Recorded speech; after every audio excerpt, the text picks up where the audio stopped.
nada mais difícil do que organizar uma exposição. Tanto mais uma grande exposição histórica que, fugindo ao convencional e sem perder o caráter científico, pretenda resumir o espírito de determinada época. Na primeira fase, são localizados, recolhidos e selecionados os documentos e peças considerados ideais. Dispõe-se, então, no espaço reservado para a mostra, a síntese definitiva, que tem de ser exata, atraente e capaz de motivar o público.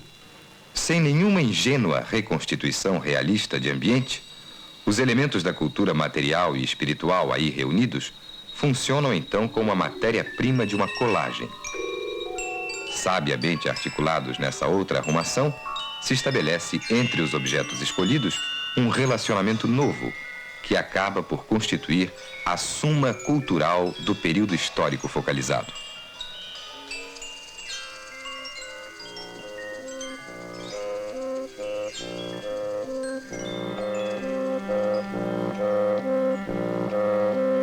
Memória da Independência quis ser essa operação de reconquista de um tempo perdido. Procurou, portanto, alcançar o melhor rendimento dentro das técnicas de comunicação museológica de hoje.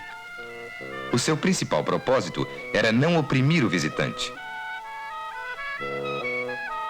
Daí o voluntário despojamento do conjunto, e que não pretendia outra coisa senão valorizar as peças mais expressivas dispostas dentro de largos espaços livres. Os grandes espaços vazios foram, aliás, multiplicados através de toda a exposição, às vezes dispostos de maneira alusiva, outras com intuito simbólico, conforme o efeito que neste ou naquele caso desejava alcançar o expositor. Realizada no Museu Nacional de Belas Artes, Memória da Independência compreendia o período que vai desde a chegada da corte portuguesa ao Rio de Janeiro, em 1808, até 1825, data do reconhecimento do novo império pela ex-metrópole. Seu compromisso era, portanto, conciliar certa orientação didática, que acompanhava a ordem cronológica dos acontecimentos, com a apresentação livremente articulada do vasto material exibido. Tratou-se de manter, portanto, a atmosfera ambiental condizente com a evolução dos acontecimentos, integrando-a, porém, com o caráter anticonformista da mostra e as inovações museológicas aí introduzidas.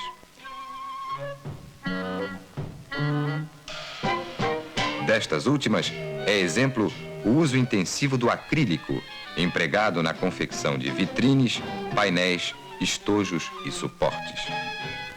A plasticidade e a transparência desse material neutro tornaram possível vários efeitos de visibilidade de conjunto e divisão do espaço.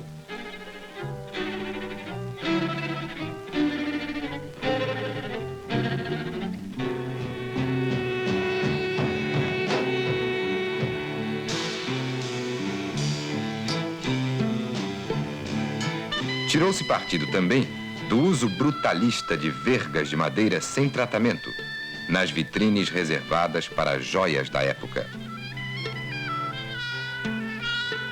Aí se explorava a oposição entre o polimento da ourivesaria e a rusticidade do apoio. Mereceu atenção toda especial dos organizadores a grande tela inacabada de Debray, retratando a coroação do fundador do Império. Diante do vasto quadro foram reunidas diversas peças, que nele estavam representadas: a coroa e o cetro do monarca, os tocheiros de prata da imperial capela, as varas do pálio do cortejo. O estudo original para a tela maior, também exposto diante da vasta pintura, servia para a identificação das personalidades ali figuradas. Outras peças de maior interesse museológico, como o cetro de ouro e marfim de Dom João VI, a caixa da carruagem de cerimônias dos imperantes, os grandes brinquedos chineses de marfim que pertenceram à rainha Carlota Joaquina, a banqueta e o frontal de prata do altar da Capela Imperial, a estátua de mármore de Benália, também mereceram disposição destacada no conjunto exibido. Exposição moderna Memória da Independência não podia esquecer o cinema. No auditório do museu era apresentado um curta-metragem de 15 minutos, breve panorama da sociedade brasileira em mudança, de meados do século XVIII à era da soberania nacional. O príncipe regente de Portugal, Dom João de Bragança, arrastado pela tormenta napoleônica com a qual tentara contemporizar, ele se decide seguir para a América Portuguesa quando as tropas de Junot já entravam em Lisboa. Navios de guerra britânicos comboiam a flotilha do aliado inerme pelo Atlântico Sul. A colônia recebe em festa a transferência da sede da monarquia. E o Rio de Janeiro adapta-se como pode à nova função. Em torno da família real, a corte parece dilatar-se no calor do trópico.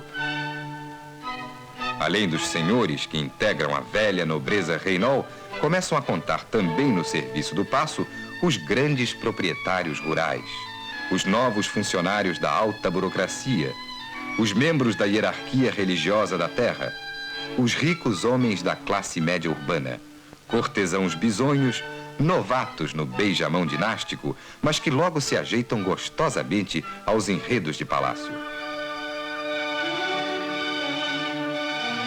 A estrutura da sociedade, porém, não mudou. Na cidade, como no campo, continua inteiramente montada sobre o trabalho escravo.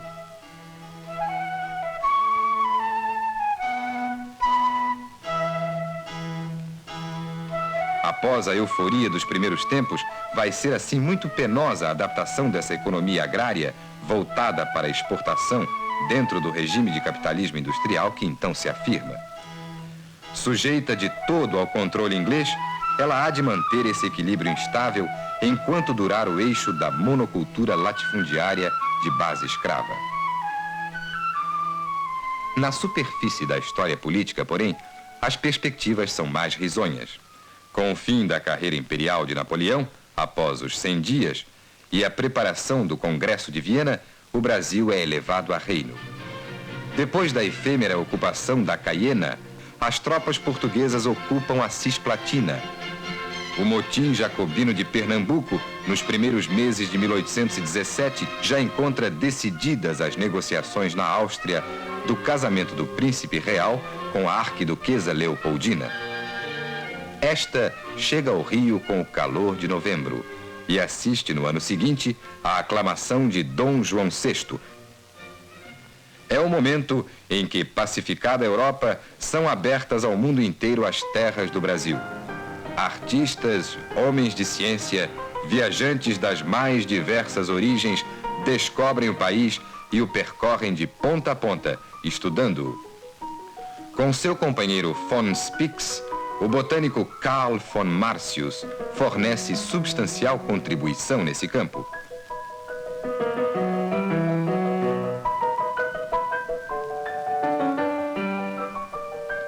Por seu lado, Jean-Baptiste Debray, repórter desdobrado em cronista, traça um perfil desabusado, mas objetivo, dos violentos contrastes desse ambiente. A imagem que o seu discípulo Porto Alegre dele nos deixou, o olhar claro em que a curiosidade é filtrada por uma distante ironia, nos aproxima desse homem cuja visão sardônica nos forneceu um retrato sem retoques da sociedade mestiça em transição.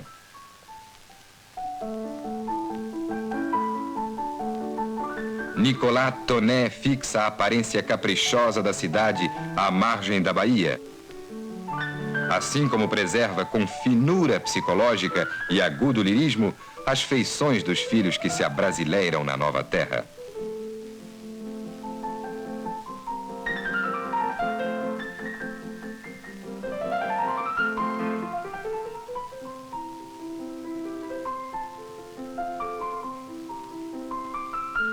O reinado brasileiro de Dom João VI será interrompido pela Revolução Constitucionalista.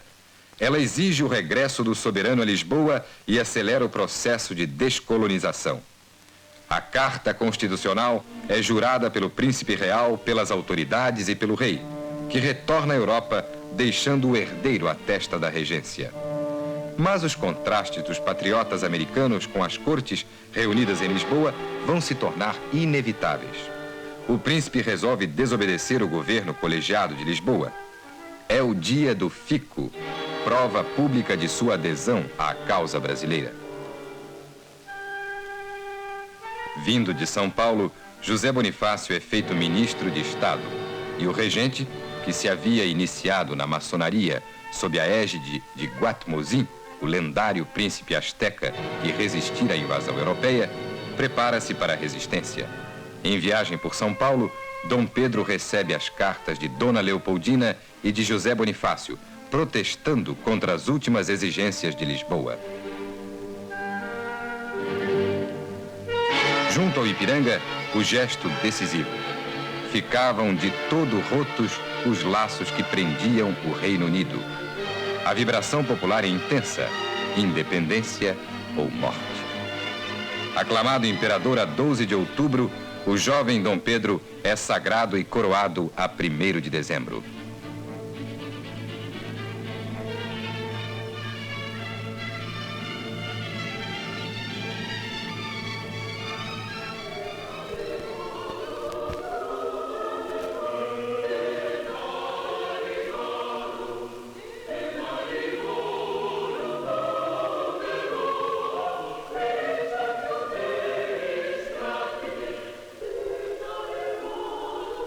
Mas as dificuldades políticas e diplomáticas são inúmeras. Parte do império ainda está sob o arbítrio das tropas lusas. Tem lugar, felizmente breve, uma guerra da independência. Ao mesmo tempo, radicais e conservadores, só um instante conciliados, voltam a combater-se com fúria dentro e fora da Assembleia Legislativa. Dissolvida esta em novembro de 1823, o imperador, que teme pelas suas prerrogativas, outorga no 25 de março seguinte uma Constituição. Elaborada pelo Conselho de Estado, ela reforça a autoridade do monarca, razão suficiente para que, prolongando 1817, irrompa no Recife a republicana Confederação do Equador, que é esmagada com violência. Restabelecida dentro dos novos moldes a ordem constitucional, o governo trata de negociar através da Inglaterra o reconhecimento português da independência. A Carta Régia, confirmando o Tratado de Paz e Aliança entre o Reino Ibérico e o Império Americano, encerrava, no entanto, o irreversível processo político e econômico iniciado com a abertura dos portos às nações amigas a 28 de janeiro de 1808.